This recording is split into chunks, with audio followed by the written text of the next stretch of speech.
వరసలు సన్నాయి వారి సంగతులు సనసన్నగా రుసరుసలు వియ్యాల వారి విసవిసలు సౌదు చూసి చకచకాడే జూదశిఖామణులు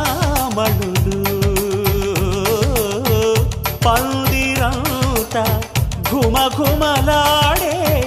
విందు సువాసనలు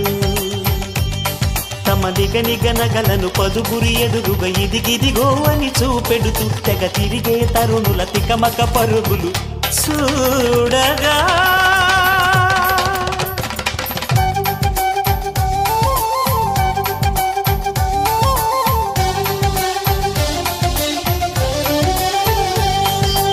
ఆకాశం దిగి వచ్చి మబ్బులతో వెయ్యాలి మన పందిరి ఊరంతా చెప్పుకుని